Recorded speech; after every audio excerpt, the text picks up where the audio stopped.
টাকা পেলে একটি সিঙ্গারা, 10 টাকা পেলে লাল গোলাপের দোকান,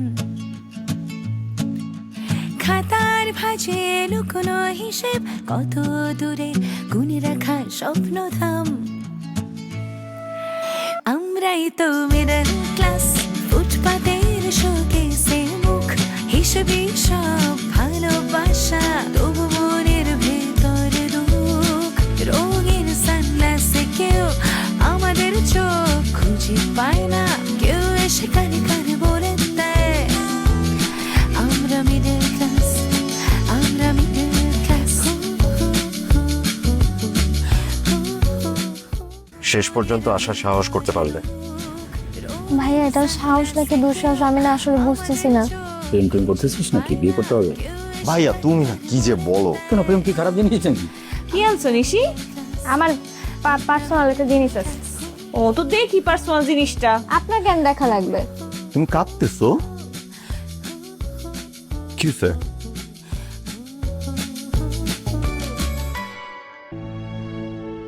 মানে মানুষটা একটা ফেইলার, বুঝছিস?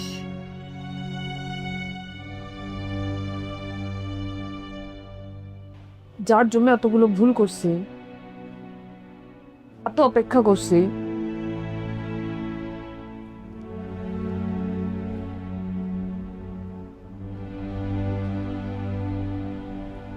কত বড় বড় অন্যায় করছি, সে যখন ডিচ করে তখন খুব খুব ফেইলার লাগে নিজেতে। আমি না কিছু বুঝতেছি না, বলো না কি হয়েছে আমাকে। একটা বারের জন্য বললো না। কে বললো না? কি বললো না?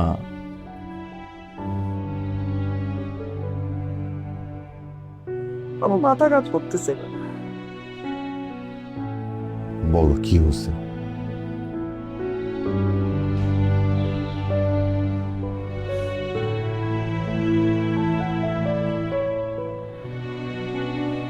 রাফসান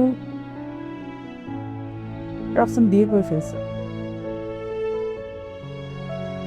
রাফসান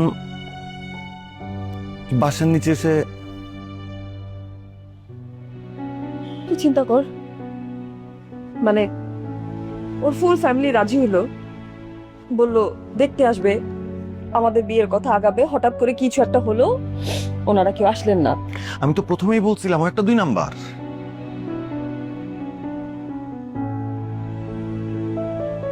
কি হয়েছে এখন? কি হয়েছে বলো। মা কত কষ্ট পাইলো, বাবা কত কষ্ট পাইলো। বাবা এখনো ঠিক মতো আমার সাথে কথাবার্তা বলে না। আমি আমি কত হোপস রাখছিলাম যে ঠিক হবে, ঠিক হবে, একটু ম্যাচিউর আছে, আস্তে আস্তে সব ঠিক হয়ে যাবে, ও ও নিজের পায়ে দাঁড়াবে, স্টেবল হবে। আমাদের রিলেশনশিপটা এত বছরের, এত দিনের, বিদেশ চলে গেল কোনো কিছু না বলে, এখন ওখানে বিয়ে করছে। বিয়েও করে ফেলছে? আমি ওকে ব্লক করে রাখছিলাম, ও খালি ডিস্টার্ব করতো। আমি অফিসে গেলে অফিসের নিচে দাঁড়ায় থাকতো, বাসার নিচে দাঁড়ায় থাকতো, আমার খালি মনে হতো যে সিন ক্রিয়েট করবে, বাবা দেখবে, মা দেখবে, এলাকার লোকজন দেখবে, এটা একটা খুব খারাপ কিছু হবে। আমি আমি আমি ব্লক করে রাখছিলাম দেখ, এবং ইন বিটুইন কি করলো, বিয়ে করে ফেললো। এখন আমি কারে কি বলবো? এটা যদি বাসার সবাই জানে তাহলে কষ্ট তো পাবেই, কিন্তু কিন্তু আবার আমাকে বিয়ে দেওয়ার চেষ্টা করি। বিশেষ করে ভাই, আমরা কাউকে ট্রাস্ট করতে পারতেছি না। মানে প্রেম, ভালোবাসা, বিয়ে, শাদী, সংসার সবকিছু না কেমন জানি মিনিংলেস। মানে যা করছি এটার জন্য আমি দায়ী। হ্যাঁ, আমি আমি স্বীকার করে নিচ্ছি যে আমি আমি অন্যায় করছি। ইম্যাচুরিটির জায়গা থেকে আমি অনেক বড় ভুল করছি, সোসাইটি আমাকে ব্লেম করে, আমি সবকিছু নিলাম, সবকিছু আমি অ্যাকসেপ্ট করি, কোনো অসুবিধা নাই। কিন্তু কিন্তু এই যে এই কাজটা করলো, এটা ঠিক করলো? এখন এখন যখন বাসায় জানবে যে এরকম একটা ঘটনা ঘটছে, মান সম্মান তো আর থাকবেই না যা আছে। এত কষ্ট করে চাকরি টাকরি করে এত কিছু করে যতটুকু ব্যালেন্স করছি সব তো ভেস্তে যাবেই যাবে। এখন আবার আমাকে বিয়ে দেওয়ার চেষ্টা করবে, বাট আমি না বিয়ে করতে চাই না। আমি বিয়ে করতে চাই না। আচ্ছা আচ্ছা, আমার মাথা কাজ করতেছে না, আমি এখন কি করবো? আমি কি করবো বল তুই? কিচ্ছু করতে হবে না, কিচ্ছু করতে হবে না, কিচ্ছু। তুমি কোনো ভুল করো নাই। একটা মানুষকে ভালোবাসা তো ভুল না। একটা মানুষ তোমাকে স্বপ্ন দেখাবে, সেই স্বপ্নটা ভেঙে দিবে, এটা তো তোমার ভুল না, এটা তো ওই মানুষটার অপরাধ।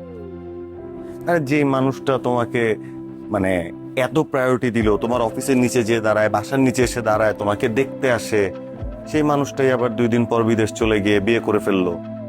আর ওই মানুষটার জন্য তুমি রাতে দাঁড়ায় কাঁদতেছো, তুমি সোসাইটির ভয় পাচ্ছ, বাসার সবাই ভয় পাচ্ছ। দেখ, আমি বুঝি আমি বিয়ে না করলে নিশির বিয়ে হবে না, সোসাইটি এমনই, তোর বিয়ে হবে না, তোরা আমার জন্য সাফারার হবি, কিন্তু আমি এটা না চাইও না। কিন্তু আমি বিয়েও করতে চাই না, আমি কাউকে বুঝাইতে পারতেছি না, কিন্তু এই পেইনটা আমি নিতেও পারতেছি না। আমি কি করবো আমি কিছু বুঝতেও পারতেছি না।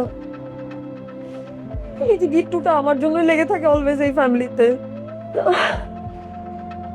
আমি গিট্টুটা কেন ছুটাইতে পারতেছি না আমি বুঝতেছি না। তুমি গিট্টুটা ছুটাইতে পারতেছো না কারণ তুমি সবসময় ফ্যামিলিকে বেশি প্রায়োরিটি দিতেছো। তোমার থেকে বেশি তুমি ফ্যামিলির সবার কথা ভাবতেছো। ভুলটা এখানে করতেছো। তোমার দরকার নেই এত কিছু ভাবার। তুমি আমাকে বলছিলা মনে আছে যে তুই বিদেশ চলে যা, তুই বিদেশ যেয়ে নিজের মতো করে সংসারটা গুছা, তোর নিজের জীবনটা গুছা, সংসারে হাল তুমি ধরবা, মনে আছে? আমি তোমাকে বলতেছি তুমি বিদেশ চলে যাও। আরে তোমার যে ভালো রেজাল্ট, অনার্সে মাস্টার্সে, তুমি চাইলেই পিএইচডি করার জন্য যে কোনো জায়গায় অ্যাপ্লাই করতে পারবা, তুমি ফুল ফ্রি স্কলারশিপ পাবা, তোমার সব অ্যাপ্লিকেশন আমি করে দিব। কি বলিস? বাবা মাকে আমি দেখতেছি। না রে, তুই এখনো অনেক ছোট, আমি তোকে এরকম ফেলে রেখে যাইতে পারি না। দেখো আমাকে, আমার কথাগুলো শুনে কি মনে হচ্ছে আমি অনেক ছোট? না, অনেক বড় হয়েছে আপু। শোনো, অনেক দিন শুধু সংসার সংসার, বাবা মা, তোরা তোরা করে জীবনটা অর্ধেক শেষ করে ফেলছো। আর করো না, নিজের জন্য একটু ভাবো, একটু স্বার্থপর হও। অনেক না, আমি বলতেছি না তুমি বিদেশ যে আমাদেরকে ভুলে যাও, আমাকে তোমাদের জীবন থেকে বিদায় করে দাও। নিজেকে একটু সময় দাও, নিজের জন্য একটা গোল সেট করো, নিজের জন্য একটা প্ল্যান সেট করো আপু। আর বিয়ে শাদী, তোমার বিয়ে শাদী হচ্ছে না দেখে আমার হবে না, নিশির হবে না, তোমাকে এসব কথা কে বলছে? আমি কখনো বলছি? নিশি কখনো বলছে? বাবা মা কখনো বলছে? আমরা তো তোমাকে ওই জায়গা থেকে দেখি না। আমরা সবসময় চাইছি আপু তুমি ভালো থাকো, তুমি যেমন চাইছো আমরা সবাইকে নিয়ে ভালো থাকি, সেটাই আমাদের চাও। না রে, তুই বুঝতে পারছিস না। দেখ, মিডল ক্লাস ফ্যামিলির সবচেয়ে বড় ক্রাইসিস কি জানিস? আমাদেরকে না বয়সের আগে বড় করে ফেলে, রেসপন্সিবিলিটি অনেক বেশি কাঁধে চলে আসে, আসে লাইফটাকে না এনজয় করতে দেয় না। আমি এটা ফেস করছি, আমি এটা ফিল করছি, আমি চাই না তুই ওরকম কিছুর মধ্যে দিয়ে যা। তুই পুরো ফ্যামিলির দায়িত্বটা কাঁধে নিলে না, তুই তোর মতো আর থাকতে পারবি না, তোর লাইফটা এলোমেলো হয়ে যাবে, শুধু দায়িত্বই চলে আসবে, আমি কিছু থাকবে না। তোমার কি মনে হয় না যে এখন পরিবারের দায়িত্ব আমার কাঁধে আছে, বা ওই টেনশনটা আমার আছে? আমি হয়তো অনেক বেশি কন্ট্রিবিউট করতে পারি না, কিন্তু আমার তো আসলে সবকিছুই মাথায় রাখতে হয়। আমাকে একটু বড় হওয়ার সুযোগ দাও, আমাকে পরিবারের ছেলের দায়িত্বটা পালন করার সুযোগ দাও, বড় ভাইয়ার যে ল্যাকিংস গুলো আছে ওইগুলো আমাকে কভার করতে দাও। আমরাই তো। এবার তুমি একটু নিজেরটা ভাবো। তুমি আমাকে কালকে তোমার যতগুলা ট্রান্সক্রিপ্ট আছে সবগুলো আমাকে দিবা। আমি ভালো ভালো কতগুলো ইউনিভার্সিটিতে অ্যাপ্লাই করি। অ্যাপ্লাই করতে তো আর দোষ নেই, অ্যাপ্লাই করলে তো তোমাকে চলে যেতে হচ্ছে না। আর তোমার যদি ফুলফি একটা স্কলারশিপ হয়ে যায় তাহলে তো আমার কাছ থেকে টাকাও নেওয়া লাগবে না। তুমি পিএইচডি করো, তুমি যাও ওইখানে, যদি ক্যারিয়ার ডেভেলপ করতে পারো খুব ভালো, তা নাহলে আবার আমাদের কাছে চলে আসবে। কিন্তু তুমি আসলে যেভাবে চিন্তা করতেছো যে একটা মানুষকে ভালোবেসে তুমি কত বিশাল বড় একটা ভুল করে ফেললা, তোমার জীবনটা ওলট পালট হয়ে গেল, তোমার জন্য আমাদের সবার জীবন ওলট পালট হয়ে গেল, বিষয়টার উপর না। বিষয়টা খুব সিম্পল, তুমি শুধু সিম্পল করে ভাবতে পারছো না।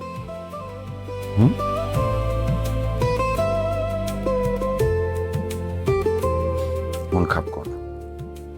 কালকে সকালবেলা তোমার যতগুলা ট্রান্সক্রিপ্ট আছে, যতগুলা মার্কশিট আছে, সবগুলো আমাকে দিবা।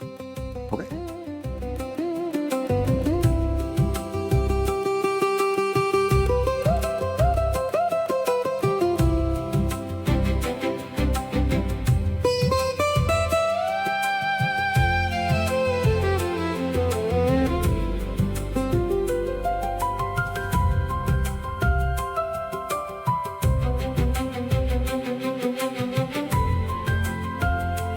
আসসালামু আলাইকুম ম্যাম। ওয়েলকাম। আপনাকে ফুলের শুভেচ্ছা। Thank you very much. Please sit down. Thank you. আপনি অনেকদিন পর দেশে ফিরে এলেন ম্যাম। তার চেয়েও বড় ব্যাপার যেটা, আপনি আবার আমাদের কোম্পানিতে জয়েন করেছেন। এতে আমরা সবাই যে কি পরিমাণ খুশি, স্পেশালি আমি।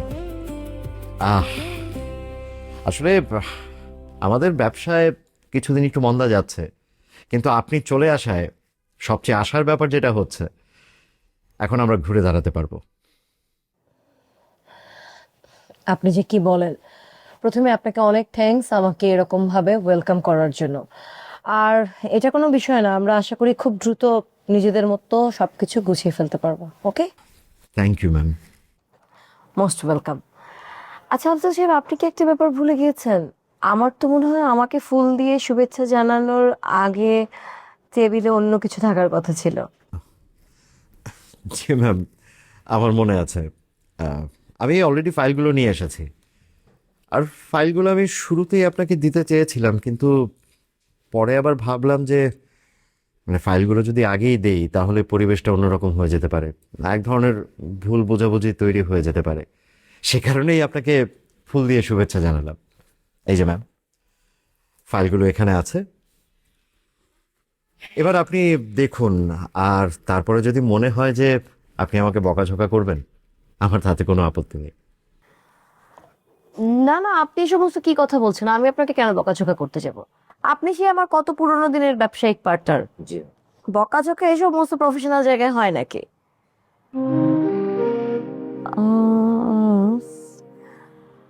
আচ্ছা আফজাল সাহেব, আমার আসলে একটা বিষয়ে খুবই জানার ছিল। সেটা হচ্ছে, ধরেন আমরা ব্যবসা করছি, আমরা বহু বছরের পুরনো পার্টনার, আমাদের মধ্যে একরকম বোঝাপড়া আছে, কিন্তু আমাদের এই ব্যবসায় লসটা কেন হলো, কি কারণে লস হচ্ছে, বা আমরা কেন প্রফিট মার্জিন ঠিকঠাক মতন অ্যাচিভ করতে পারছি না, এই বিষয়টা নিয়ে যদি আমরা কনসার্ন থাকি না, তাহলে কিন্তু ইন ফিউচার আমাদের জন্য অনেক বেটার হয়। আমাদের মনে হয় এরকম লসের পরিমাণ গুনতে হয় না।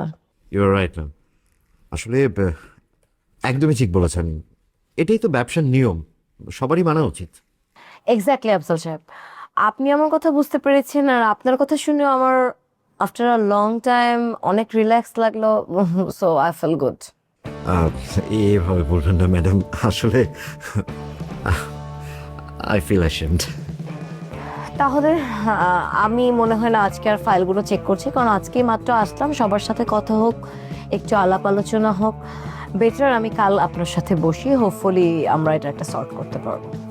অফকোর্স ম্যাম, মানে আপনি যখন ফ্রি থাকবেন আপনার অ্যাসিস্ট্যান্টকে বলবেন আমাকে একটা কল দিতে, আমি চলে আসব।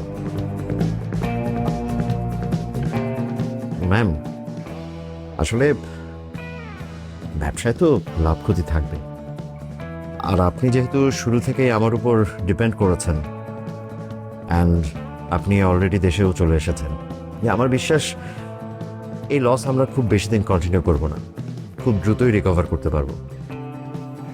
এক্স্যাক্টলি আফজাল সাহেব, আপনার উপরে আমার সেই ভরসাটা আছে। কিন্তু আমার একটা ছোট বিষয়ে কনসার্ন আছে আফজাল সাহেব। সেটা হচ্ছে কোম্পানিতে কোথায় কখন কোন ট্রানজ্যাকশন হচ্ছে, কেন লস হলো, বা আমাদের লাভের পরিমাণও কতটুকু, এগুলার আসলে আমি একটা ক্রিস্টাল ক্লিয়ার হিসাব চাই। Sure. I hope you can understand. Yeah, of course.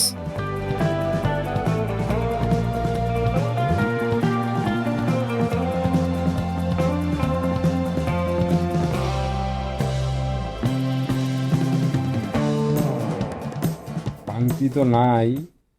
500টা ভাঙতি আছে ভাই? 500 টাকা ভাঙতে হবে না ভাই, ভাঙতে দেন। কি চার হল আপনি তাহলে এখানে 500 টাকা বাংতি নেই, বই টুই না রে বাংতি টাংতি রাখেন, বাঙ্গাই দিয়ে যা মনে পড়ে। 40 টাকা চাইলে কি আপনি 500 টাকা ভাঙতি দিব নাকি? ভাঙতি নিয়ে দাঁড়ান না আপনি মিয়া, ফাজিল কাস্টমার করতে আয় পরে ফাউ। কি বন্ধু, কাস্টমার নাই? না বেটা, ভুলে আমার বন্ধু বন্ধু করবি না একদম। কি হয়েছে বন্ধু তোমার? কি হয়েছে মানে? তোর লেগা আজকে মানুষজন আমার চা লোকে ডাকে, আমার 4 মাসে কে ধরেছে? চার ব্যবসা তো তুমি নিজেই করতে চেয়েছো, আমি না তোমার একটু টাকা পয়সা দিয়ে হেল্প করছি। ওইটা তো ভুল করছি, নিজের পায়ে নিজের কুড়াল মারছি চায়ের দোকানটা দিয়া। কি বলতেছো বন্ধু? মানে তুমি তো চা বেচা মানুষকে তোমার হাতের চা বানায় খাওয়ায় মানুষজনের উপকার করতেছো, তুমি কারো ক্ষতিও করতেছো না, কারোটা মাইরেও খাইতেছো না, ভুল কেন বলতেছো? ভুল তো, মানুষ তো খুশি হইতেছে, কিন্তু কেউ তো খুশি হয়ে আর মায়ের আমার লোক বিয়ে দিতে চাইতেছে না। আবার হাসতেছে। না মানে চা খায় খুশি হয় মায়া বিয়া দিয়ে যাবে, এটা কি করলি তুই? কি সরি, আচ্ছা কি হয়েছে বল। আমাকে বয়স নেই, আমি বিয়ে করুম না? হ্যাঁ, কেন করবি না? তুই অবশ্যই বিয়া করবি, ধুমধাম করে বিয়া হইব তোর। কে দিব এটা? চালার লোকে বিয়ে কে দিব? কোন বেড়া তার মায়া দিব? ও আচ্ছা, তাহলে এই এই বিষয় আর কি। তো বন্ধু দেখো, চাওয়ালাদেরও তো সংসার হয়, চাওয়ালারা বিয়ে শাদী করে না, চাওয়ালাদের বাচ্চা কাচ্চা হয় না। এই মনে কর, আমি তো স্বপ্ন দেখি যে তোর অনেকগুলা চায়ের দোকান, তোর 6-7টা ছেলে মেয়ে হবে, 6-7 জন 6-7টা চায়ের। মানে একটা চায়ের দোকান দিয়া, তারপর আরেকটা, 2টা চায়ের দোকান দিয়ে তোর মানে মনের আশ মিটে নাই, আরো চায়ের দোকান দিয়া তুই আমার মানে গ্রুপ অফ ইন্ডাস্ট্রি চাওলা বানাই দে আমার তুই। আচ্ছা তুই এখন কি চাস আমার? এটা কত প্রবলেমটা কোন জায়গায়? তোরা কি কেউ কইছে যে তোর চায়ের দোকান দেখা তোর লগে মাইয়া বিয়া দিব না? দিতেছে না, আমি চাকরি লাগবে একটা, চাকরি করুন তাইলে এই মানুষ আমার বিয়েটা তাড়াতাড়ি হয়ে যাবো। তো বিয়ার জন্য তোর একটা চাকরি লাগবে, তুই আমারে বলবি না?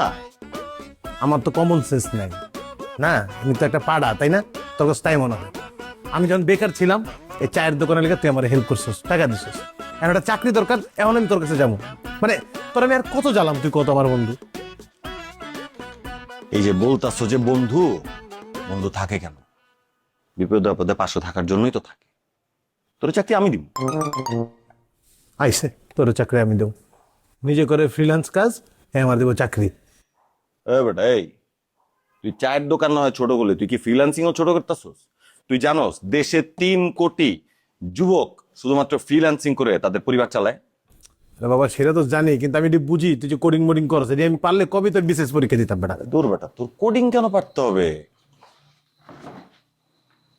মেইল তো করতে পারোস। এটা তো খুব ইজি মামা, তুই কারে মেল করতে পারবি, এখানে মোবাইলটা করে দিতেছি। এক্স্যাক্টলি, মেইলে রিপ্লাই দিতে পারোস না? কি করছ? এটা পারবো না কেন? অবশ্যই পারবো। বেডিং করতে পারবি না? তুইও জুয়া শুরু করছস? আর বেটা বেটিং না, বিডিং, বিডিং মানে দরদাম। এটা তো পারো না, আমার দোকানের কাজে তো দরদাম করা, এটাও পারো। কি চাকরি মামা? শোনো, আমার আল্লাহর রহমতে এখন কাজের অনেক প্রেশার বন্ধু। এখন ধরো আমি কি কোডিং করব, নাকি আমি বিড করব, নাকি আমি ক্লায়েন্টের সাথে মেইলে যোগাযোগ করব, আমার জন্য তো বিষয়টা প্রেশার হয়ে যেতেছে। আমি তো ঠিক করছি যে ধর ছোট একটা অফিস নিবো, অফিস নিয়ে আর 2-4 জন যদি আমার সাথে থাকে তাহলে আমার জন্য কাজটা একটু ইজি হবে, আমি আরো বেশি প্রজেক্ট নিতে পারবো, বেশি প্রজেক্ট নিলে একটু বেশি টাকা কামাতে পারবো। তো এখানে তুই জয়েন করবি, আর তোর কোডিং টোডিং কিচ্ছু করা লাগবে না, তুই শুধু আমার মেইলগুলা যে আছে মেইলগুলা করবি, আমার ক্লায়েন্টের সাথে কমিউনিকেশন করবি, ক্লায়েন্ট কি চায় ওইটা তুই আমাকে ফিডব্যাকটা দিবি, ব্যাস। মামা তাহলে চাকরিতে আমার দিই, আমি পারবো, আমি মোবাইল দিয়ে সব মেল টেল করে দিব, আর দামাদামি দরদাম বেস্ট করুম, তোর আমি সবচেয়ে বেশি দামি বেচুম তো। না না মামা, এইটা তো ওই যে ঢাকা কলেজে জিন্স কিনতে গেলে সামনে দরদাম করো বিষয়টা কিন্তু এমন না, বুঝছো? কিন্তু আমি জানি তুই পারবি, দেখাই দিলেই তুই পারবি, বুঝছো? আমার ডেজিগনেশন মানে আমার পদবি কি হইব? Project manager and coordinator. Sir আপনি যখন ছিলেন না, তখন একদিন জান্নাত ম্যাডাম আর দিশা ম্যাডাম এসে অনেক ঝামেলা করেছিল। তোমার সারা জীবনের পরিশ্রমের ফসলে পেনশনের কয়টা টাকা? তোমার কি আছে বাবা? এই কয়টা টাকাই তো আছে। তুমি আমার কাছে কোনো কিছু লুকাইতেছো? মানে আমি তোমার কাছ থেকে কি লুকাবো? হঠাৎ করে এভাবে দেখা করতে চাইলে যে, মানে কোনো বিপদ হয়নি তো? সব ঠিক আছে?